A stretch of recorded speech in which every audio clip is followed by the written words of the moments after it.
आपका वो गाना है। आप कितना अच्छा गाती है, आपको ये खुद अंदाजा नहीं है। हाँ दे दीजिए।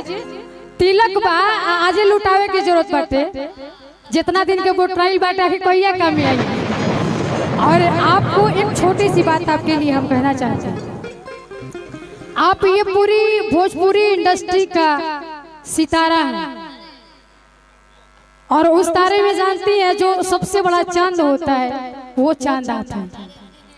हम बता रहे हैं ना, वो हमारे कहने का रीजन है, इसलिए नहीं कि आप बहुत बड़ा स्टार बन गए हैं, इसलिए नहीं, आप में वो क्वालिटी है, आपके वोकल में जो क्वालिटी है ना, वो भोजपुरी में किसी सिंगर में नहीं है, किसी सिंगर में नहीं। और आप जी छोड़िए, शिल्पी बाबू मेरा एक वो मैंने बहुत फेवरेट गाना है मेरे लिए, उसका मैं फैन हूँ और आपका बहुत बड़ा फैन हूँ। छोड़ी गो नेहरी मेहरिया, एगो माइक मांगी, एक लाइन संगीत करा।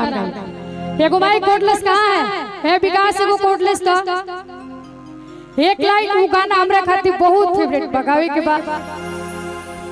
आ ढेरे आई ढेरे गई शिल्पी, ढेरे आई ढेरे गई।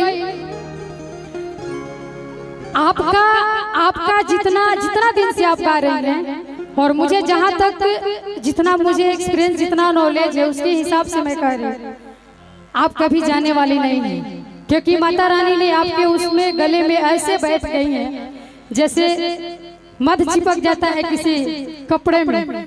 सुनिए ना, पैसा के नाम पुस्तक भैया क्या बोले हैं, पुष्पम सिंह संझोली, अच्छा धारूपुर विक्रमगंज। अच्छा संजीत कहे वो नाम बताओ तो भैया 200 रुपया में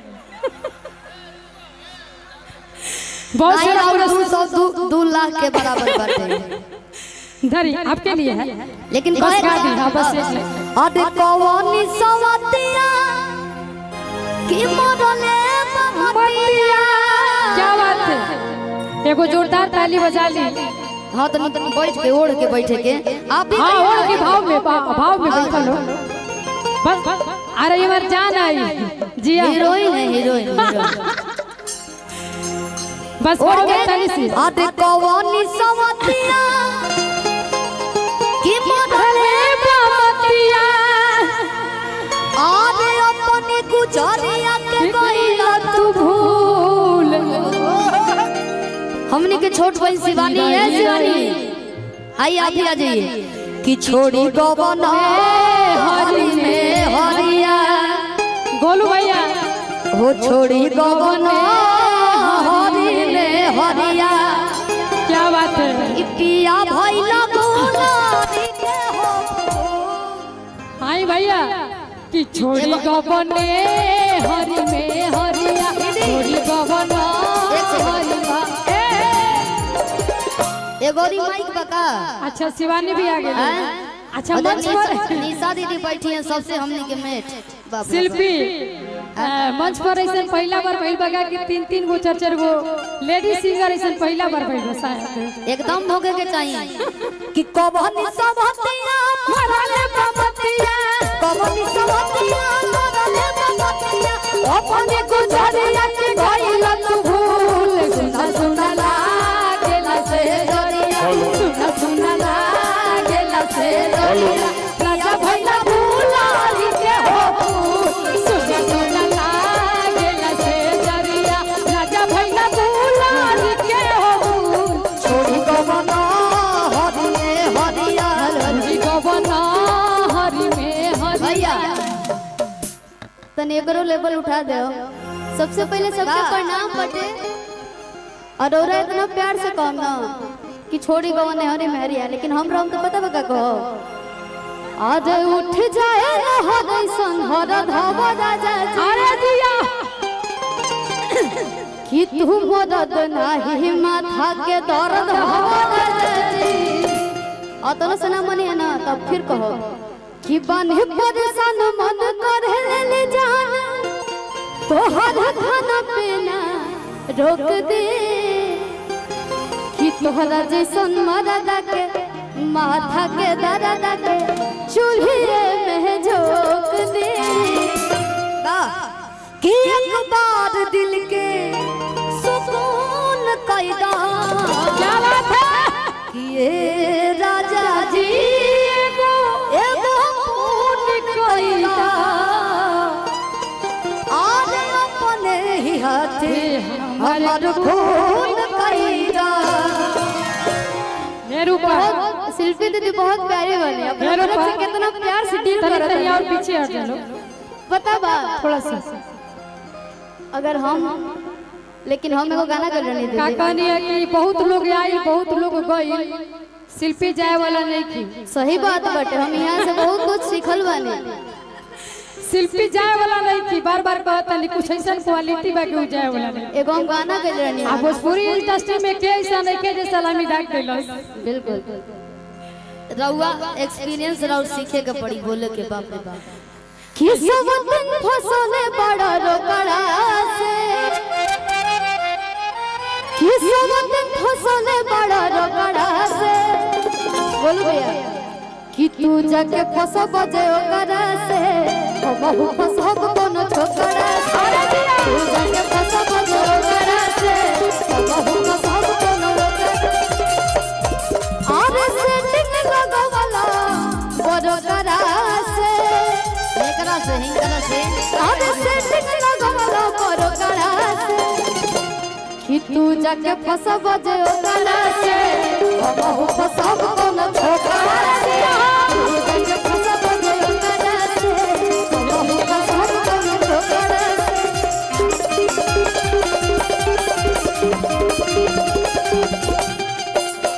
राजा जी दिलवा क्या बोलते हैं वो बोतल में भर के वो लगाना आपका बहुत अच्छा है। है। हमने के बड़े भैया थोड़ा सा गाना संजीव जो कि हम बस बस सुन के चले जाएंगे, थोड़ा सा गाना एक लाइन बस उनका है। बोलो भैया। अब बहुत बहुत धन्यवाद शिवानी जी, आपके बहुत बहुत धन्यवाद। आप खूब आगे बढ़ी, खूब नाम करी।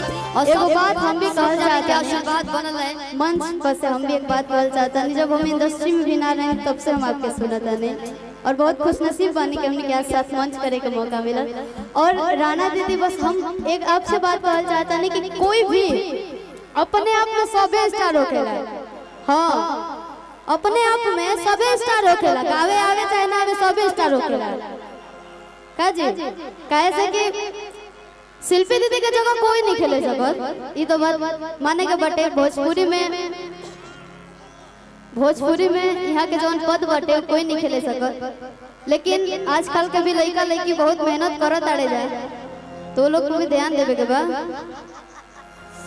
ए भाई कौन लड़की रली से टक्कर हो जला ज्यादा हो ना, हमरा अंदर कबो ऐसा ना हो। शिल्पी सुनिए, टी शर्ट लगाई, टी शर्ट। हाँ हाँ हाँ नहीं कहने सोम लगो ताड़ू आ साउथ के हीरोइन से न कम। आज केहू ना गई, रूपा जी गई है तनी। चश्मा लगा के है ने सोम लगता बाप रे बाप, बहुत बहुत रुपया पैया लगाया खो गई। कोनो हीरोइन से न कम लगताड़ू। क्या बात है।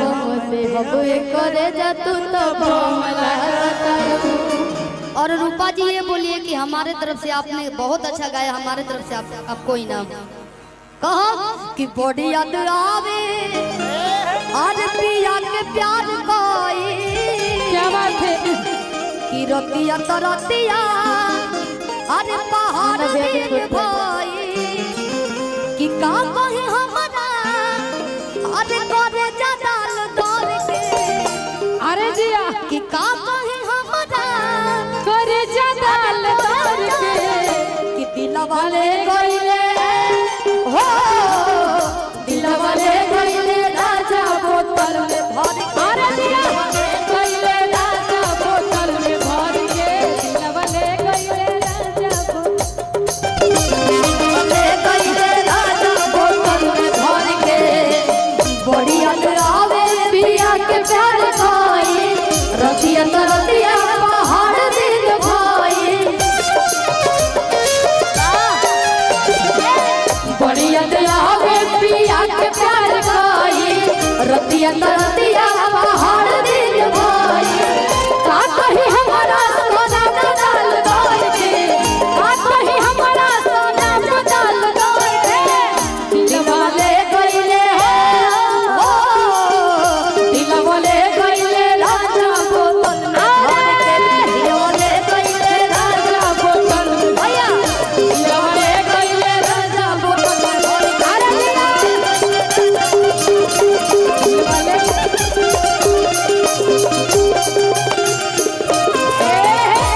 चलिए बहुत बहुत धन्यवाद आप सबके। अगर गलती सही विकास। भइल होई हमनी के बोले में और चाहे गावे में तो आप सब क्षमा करो। बाकी एक बाद चौहान जी आए मंच पे, चौहान जी गाली